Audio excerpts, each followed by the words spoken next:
नमस्कार दोस्तों, आज हम एनसीईआरटी क्लास 6 की बुक पढ़ेंगे। इसका पहला लेसन है क्या, कब, कहाँ और कैसे। ये बुक्स हमारे क्लास में काम आती हैं, सिलेबस के साथ साथ हमारे हर कॉम्पिटिटिव में इनका बहुत महत्वपूर्ण रोल होता है। जैसे फर्स्ट ग्रेड, सेकंड ग्रेड और रेट, और जितने भी सेंटर की एग्ज़ाम होते हैं जैसे KVS, DSSB, जितने भी PGT, जितने भी टेट होती हैं, उन सभी में इनका बहुत इम्पोर्टेंट रोल होता है। तो चलो दोस्तों, बिना समय गंवाए आज हम इनको पढ़ने की कोशिश करते हैं। रसीदा का सवाल। रसीदा बैठी अखबार पढ़ रही थी। अचानक उसकी निगाह एक सुर्खी पर पड़ी। 100 साल पहले वह सोचने लगी कि यह कोई कैसे जान सकता है कि इतने वर्षों पहले क्या हुआ था। मतलब एक 6 क्लास की लड़की, मतलब हर बच्चे, मतलब 6 क्लास के बच्चे की उम्र के बच्चे की बात की जाए तो ये सवाल हर बच्चे के मन में उमड़ता है कि ये समय आज है जैसा ही पहले था या पहले जैसा आज है। मतलब इन दोनों में कंपैरिजन के साथ वो जानने की कोशिश करते हैं।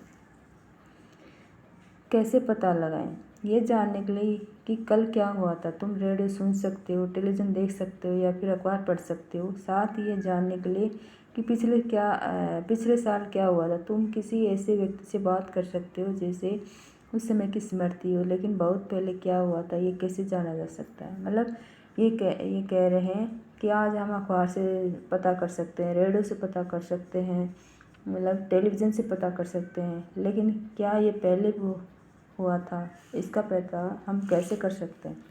अतीत के बारे में हम क्या जान सकते हैं? अतीत के बारे में हम बहुत कुछ जाना जा सकता है, जैसे लोग क्या खाते थे, कैसे कपड़े पहनते थे, किस तरह के घरों में रहते थे। हम आखेटों, मतलब शिकारियों, पशुपालकों, कृषकों, शासकों, व्यापारियों, पुरोहितों, शिल्पकारों, कलाकारों, संगीतकारों या फिर वैज्ञानिकों के जीवन के बारे में जानकारियाँ हासिल कर सकते हैं। यही नहीं, हम यह भी पता कर सकते हैं उस समय बच्चे कौन कौन से खेल खेलते थे, कौन सी कहानियाँ सुना करते थे, कौन से नाटक देखा करते या फिर कौन कौन से गीत गाते थे। मतलब हम इनके माध्यम से उन सभी चीज़ों का पता लगा सकते हैं। लोग कहाँ रहते थे? मानचित्र पृष्ठ 2 में नर्मदा नदी का पता लगाओ।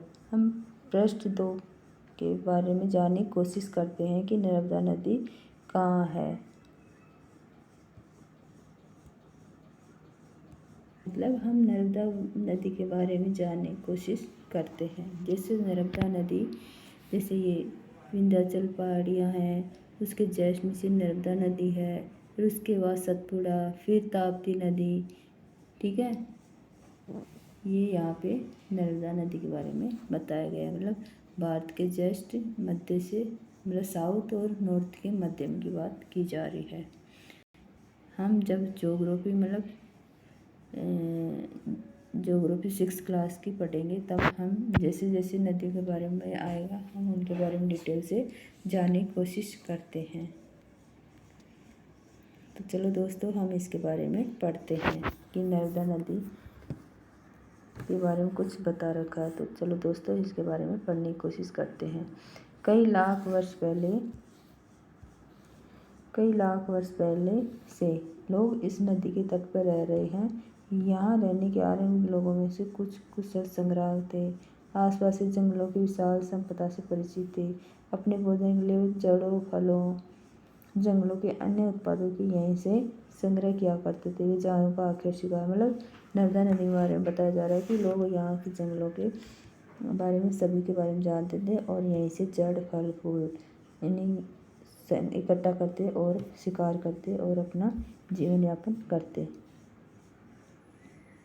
अब तुम उत्तर पश्चिम सुलेमान खिड़तर पहाड़ियों का पता लगाओ। तो चलो दोस्तों, हम इसके बारे में पता लगाने की कोशिश करते हैं।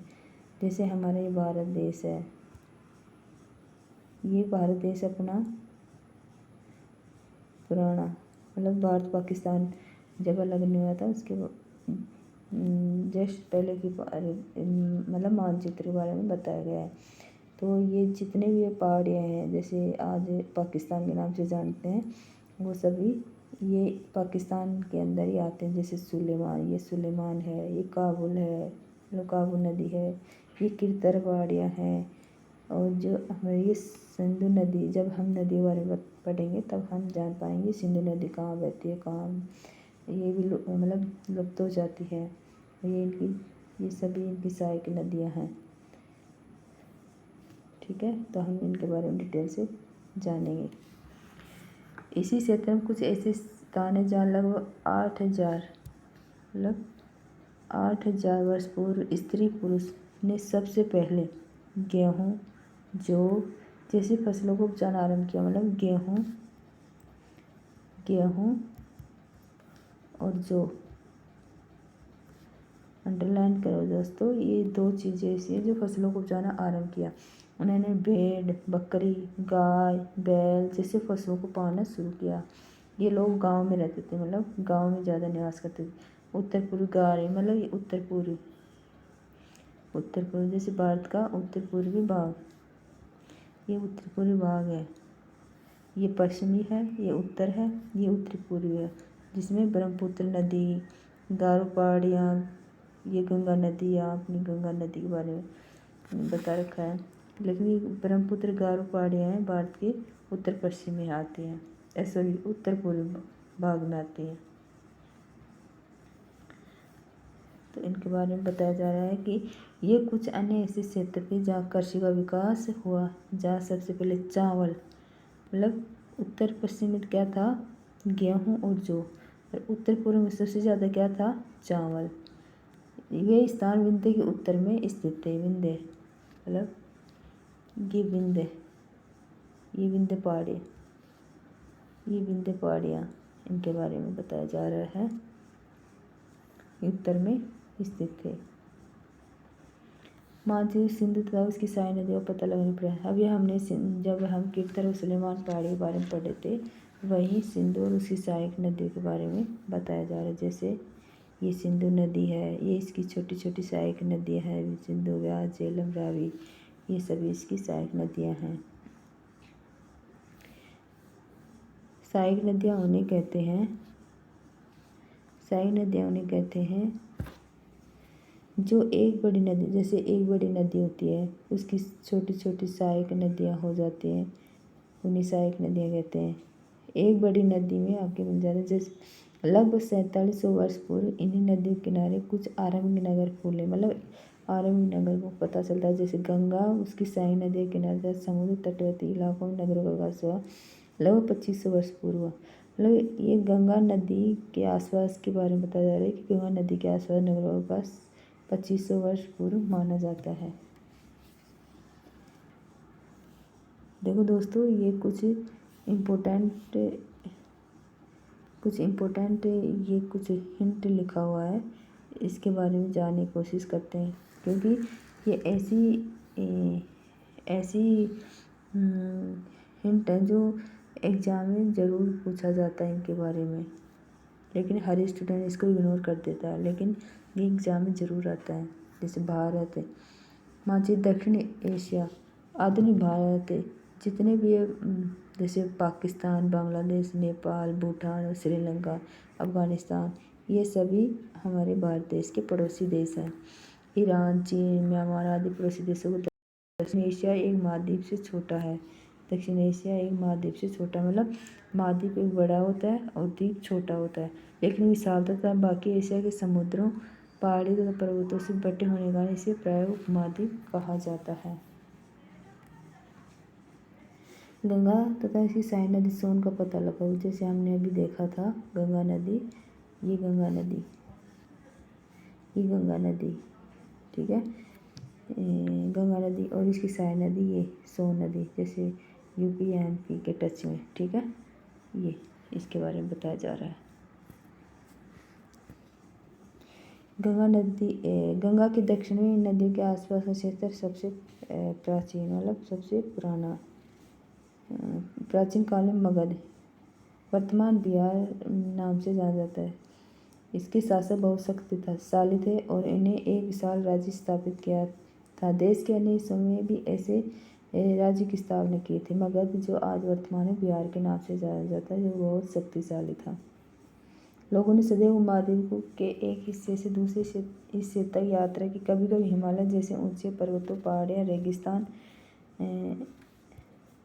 रेगिस्तान, नदियों तथा समुद्र का यात्रा जोखिम भरी होती थी। फिर भी ये यात्रा उनके लिए असंभव नहीं था। अतः कभी लोग काम की तलाश में, तो कभी प्राकृतिक आपदा के कारण एक स्थान दूसरे स्थान जाया करते। कभी कभी सेनाएं दूसरे क्षेत्रों पर विजय हासिल करने के लिए जाती थी।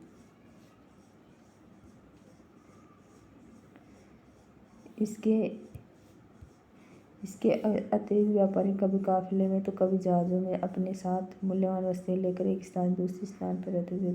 धार्मिक गुरु लोगों को शिक्षा और सलाह देते हुए गांव से दूसरे गांव, एक कस्बे से दूसरे कस्बे में जाया करते थे। कुछ लोग नए और रोचक स्थानों खोजने की चाह में उत्सुकतावश भी यात्रा किया करते थे। इन सभी यात्राओं से लोगों को एक दूसरे के विचार को जानने का अवसर, मतलब एक दूसरे से जब मिलते थे तो इन सभी का एक मिलाप माना जाता था, मतलब एक दूसरे को जान पाने का एक मौका मिल पाता था उनको।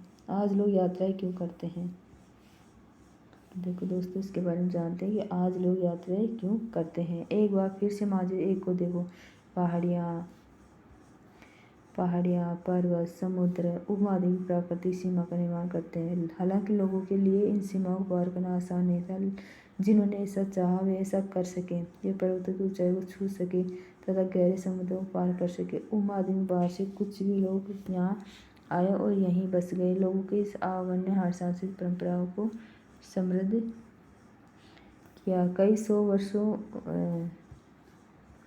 सौ वर्षों से लोग पत्थर को तराशने, संगीत रचने, यहाँ तक कि भोजन बनाने के नए तरीकों के बारे में एक दूसरे के विचारों को अपनाते रहे। देश के नाम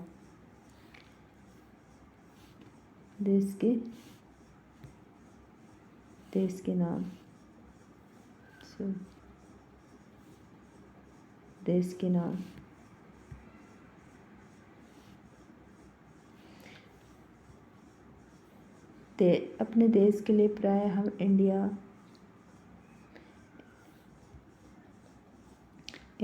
भारत जैसे नामों का प्रयोग करते हैं। इंडिया शब्द इंडस से, इम्पोर्टेंट दोस्तों, इंडिया शब्द इंडस से निकला है, जिसे संस्कृत में सिंधु कहा जाता है। अपने एटलस में ईरान, यूनान का पता लगाओ। लगभग 2500 वर्ष पूर्व उत्तर पश्चिम की ओर, अभी देखा हमने कीर्तन और सुलेमान की पहाड़ियों, तो उसी बात की ओर से आने वाले यूनानियों ने सिंधु को हिंदोज तथा इंदोस, और इसी नदी के पूर्व में स्थित पूर्वी प्रदेश को इंडिया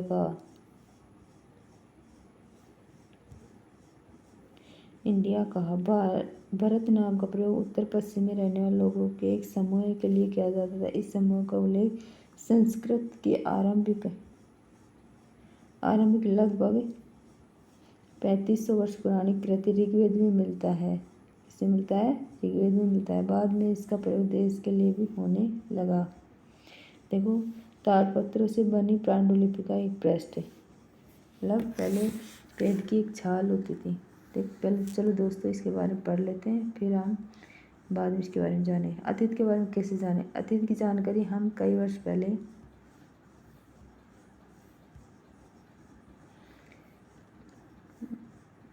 इनमें से एक तरीका अतीत में लिखी हुई पुस्तकों ढूंढना, पढ़ना। ये पुस्तकें हाथ से लिखी होने के कारण पांडुलिपि, मतलब जो हाथ से लिखा होता है उसको पांडुलिपि कहा जाता है। अंग्रेजी के पांडुलिपि के लिए प्रयुक्त होने वाला मैन्युस्क्रिप्ट शब्द लैटिन शब्द के मैनु, जिसका अर्थ हाथ है, से निकला है। ये पांडुलिपियाँ प्रायः ताड़पत्रों अथवा हिमालय क्षेत्र में उगने वाले बुर्ज नामक पेड़ की छाल से विशेष तरीके से तैयार भोजपत्र पर लिखा मिलता है। ताड़पत्र से बनी पांडुलिपि का एक प्रश्न। यह पांडुलिपि लगभग 1000 वर्ष पहले लिखी गई थी। किताब बनाने के लिए ताड़ के पत्तों को काटकर उनके अलग अलग हिस्सों को एक साथ बांध दिया जाता था। बुर्ज पेड़ की छाल से बनी ऐसी ही पांडुलिपि को तुम यहाँ देख सकते हो। मतलब ये एक एग्जाम्पल दिया हुआ है कि एक छाल बुर्ज के पेड़ की छाल के ऊपर मतलब एक छाल पे लिखा हुआ कुछ एक पृष्ठ है। पहले लोग इस पे लिखा करते थे, जो भी उनको अपनी संदेश या कुछ कहना होता था तो इस छाल के माध्यम से अपने संदेश पहुंचा सकते थे। इतने वर्षों में इनमें से कई पांडुलिपियां को तो कीड़ों ने खा लिया था, कुछ नष्ट कर दी, फिर भी ऐसी कई पांडुलिपियां आज उपलब्ध हैं। प्राय ये पांडुलिपियां मंदिरों विहारों में प्राप्त होती हैं। इन पुस्तकों में धार्मिक मान्यताओं, व्यवहार, राजाओं के जीवन, औषधियाँ, विज्ञान आदि मंदिरों विहार प्राप्त होते हैं। इन पुस्तकों में धार्मिक मान्यताओं, व्यवहार, राजाओं के जीवन, औषधि, विज्ञान आदि सभी प्रकार के विषय की चर्चा मिलती है। इनके अतिरिक्त हमारे यहाँ महाकाव्य, कविताएं, नाटक भी हैं। इनमें से कई संस्कृत में लिखे हुए मिलते हैं, जबकि अन्य प्राकृतिक और तमिल में है। प्राकृत भाषा प्रयोग आम लोग करते थे, मतलब आम लोगों की भाषा प्राकृत थी। हम अभिलेखों का भी अध्ययन कर सकते हैं। ऐसे लेख पत्थर अथवा धातु जैसे अपेक्षा कठोर, मतलब जो कठोर चीज़ पे लिखा होता था उसको अभिलेख कहा जाता था। कठोर सतहों पर उत्कीर्ण किए गए मिलते हैं। कभी कभी शासक अथवा अन्य लोग अपने आदेशों को इस तरह उत्कीर्ण करवाते, मतलब कोई शासक होता था अपना कोई संदेश पहुंचाना जनता के पास, तो वो इसके माध्यम से पहुंचा सकता था ताकि लोग इन्हें देख सके, पढ़ सके, उनका पता कर सके। कुछ अन्य प्रकार के अभिलेख भी मिलते हैं जिनमें राजाओं, रानियों सहित अन्य स्त्री पुरुषों ने भी अपने कार्य विवरण उत्कीर्ण करवाया। उदाहरण के लिए प्राय शासक लड़ाइयों में अर्जित विजयों का लेखा जोखा रखा करते थे। देखो दोस्तों, हम छोटा सा एक ये लिखा हुआ इसके बारे में पढ़ते हैं। लगभग 2250 वर्ष पुराना यह अभिलेख वर्तमान अफगानिस्तान के कंधार से प्राप्त हुआ है। देखो दोस्तों, इम्पोर्टेंट है, क्या बताया जा रहा है। ये सॉरी, एक मिनट। लगभग 2250 वर्ष पुराना यह अभिलेख वर्तमान अफगानिस्तान के कंधार से प्राप्त हुआ है। यह अभिलेख अशोक नामक शासक के आदेश पर उत्कीर्ण करवाया गया था। इस शासक के विषय में तुम अध्याय 8 में पढ़ोगी। जब हम कुछ लिखते हैं तब हम किसी लिपि का प्रयोग करते हैं। लिपियां अक्षरों तथा संकेतों से बनी होती हैं। जब हम कुछ बोलते हैं अथवा पढ़ते हैं तब हम एक भाषा का प्रयोग करते हैं। यह अभिलेख इस क्षेत्र में प्रयुक्त होने वाली यूनानी तथा अरामाइक नामक दो भिन्न लिपियों भाषाओं में है। क्या तुम बता सकती हो कि कठोर सतह पर लेख लिखवाने के क्या लाभ थे? ऐसा करवाने में क्या क्या कठिनाइयाँ आती थी? इसके अतिरिक्त कई वस्तुएं अतीत में बनी और प्रयोग में लाई जाती थी। ऐसी वस्तुओं का अध्ययन करने वाला व्यक्ति पुरातत्वविद कहलाता है। पुरातत्वविद मतलब लिखने वाला पुरातत्वविद कहलाता है। पुरातत्वविद पत्थर और ईंट से बनी इमारतों के अवशेषों, चित्रों, मूर्तियों का अध्ययन करते हैं। वे औजारों, हथियारों, बर्तनों, आभूषणों, बाएं मतलब ये बता रखा है कि बाएं एक प्राचीन नगर से प्राप्त पात्र, इस तरह के पात्रों का प्रयोग 47 वर्ष पूर्व होता था। दाएं एक पुरानी चांदी का सिक्का, मतलब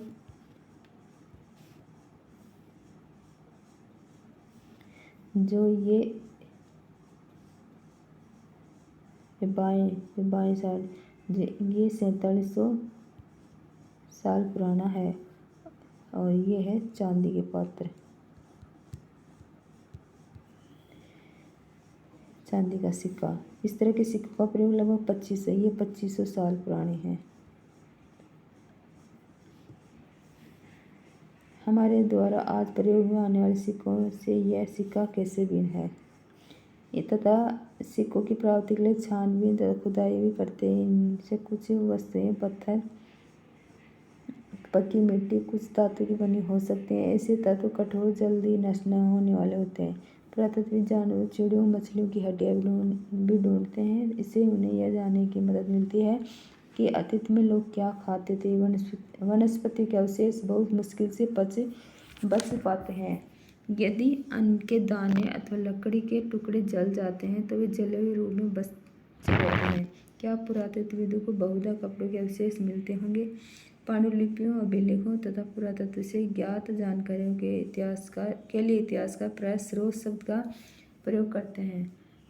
इतिहासकार उन्हें कहते हैं जो अतीत का अध्ययन करते हैं। स्रोत के प्राप्त होते ही अतीत के बारे में पढ़ना बहुत रोचक हो जाता है, क्योंकि इन स्रोतों की सहायता से हम धीरे धीरे अतीत करते जाते हैं।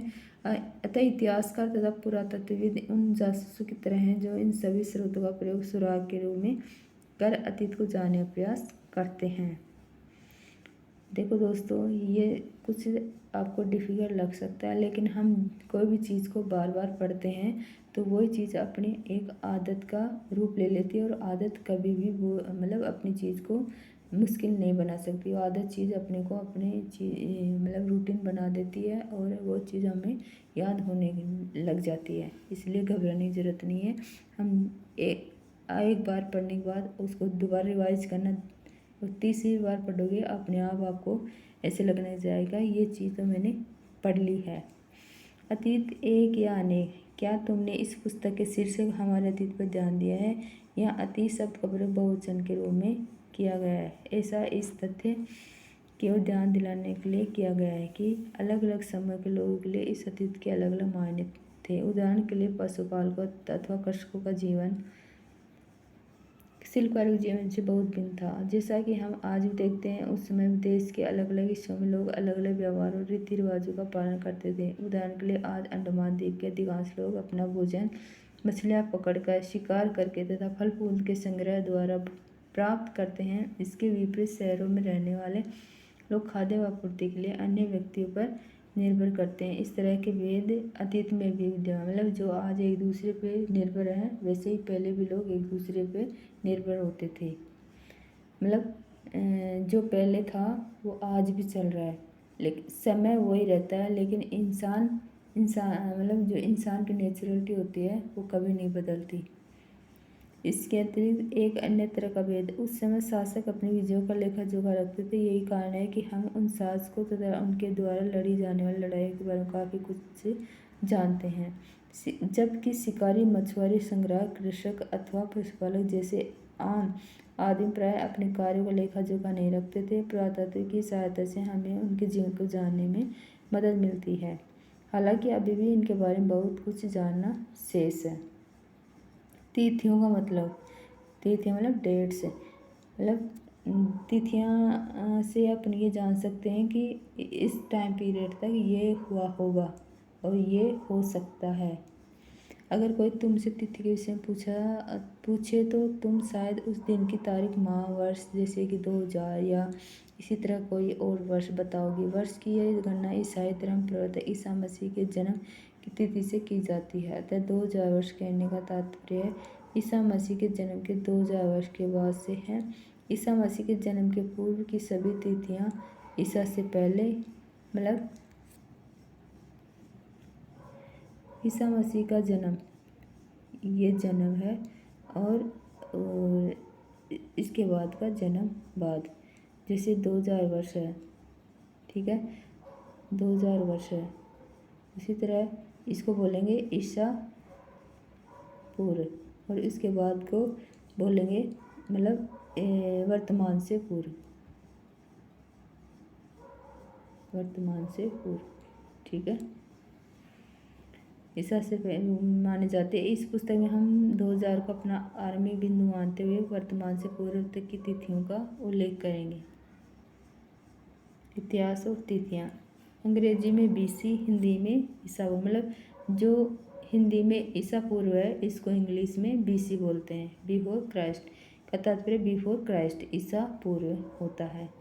कभी कभी तुम तिथियों के से पहले एडी, हिंदी में ईस्वी, मतलब जो हिंदी में ईस्वी बोलते हैं उसको एडी बोले लिखा पाती हो। ये एनो डोमिनी नामक 2 लैटिन शब्द से बना है तथा इसका तात्पर्य ईसा मसीह के जन्म के वर्ष से है।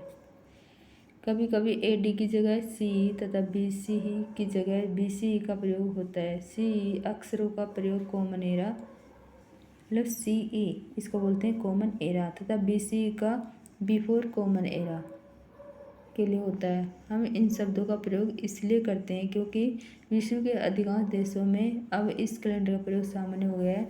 भारत में तिथियों के इस रूप का प्रयोग लगभग 200 वर्ष पूर्व आरंभ हुआ था। कभी कभी अंग्रेजी के बीपी अक्षरों का प्रयोग होता है, इसका तात्पर्य है बिफोर प्रेजेंट, वर्तमान से पहले। प्रश्न 3 पर 2 तिथियां उनका पता लगाओ, इसके लिए तुम किस अक्षर समूह का प्रयोग करोगे। अन्यत्र। जैसा कि हमने पहले पढ़ा, अभिलेख कठोर सतहों पर उत्कीर्ण करवाए जाते हैं। इनमें से कई अभिलेख कई सौ वर्ष पूर्व लिखे गए थे। सभी अभिलेखों में लिपियों भाषाओं का प्रयोग हुआ है। समय के साथ साथ अभिलेखों में प्रयुक्त भाषाओं तथा लिपियों में बहुत बदलाव आ चुका है। विद्वान यह कैसे जान पाते हैं कि क्या लिखा था? इनका पता अज्ञात लिपि का अर्थ निकालने की एक प्रक्रिया द्वारा लगाया जा सकता है। इस प्रकार से अज्ञात लिपि को जानने की एक प्रसिद्ध कहानी उत्तरी अफ्रीकी देश मिस्र से मिलती है। लगभग 5000 वर्ष पूर्व यहाँ राजा रानी रहते थे। मिस्र के उत्तरी तट पर रोसेटा नामक एक कस्बा है। यहाँ से एक ऐसा उत्कीर्ण पत्थर मिला है जिस पर एक ही लेख 3 भिन्न भिन्न भाषाओं, लिपियों, यूनानी तथा मिस्री लिपि के 2 प्रकारों में है। कुछ विद्वान यूनानी भाषा पढ़ सकते हैं। उन्होंने बताया यहाँ राजाओं रानियों के एक नाम एक छोटे से फ्रेम में दिखाए गए हैं। इन्हें कारतूस कहा जाता है। इसके बाद विद्वानों ने यूनानी तथा मिस्री संकेतों को अगल बगल रखते हुए मिस्री अक्षरों की समानार्थक ध्वनि की पहचान की। जैसा कि तुम देख सकते हो, यहाँ एल अक्षर के लिए शेर तथा ए अक्षर के लिए चिड़िया, मतलब एल अक्षर के शेर, एल अक्षर के लिए शेर, ठीक है, और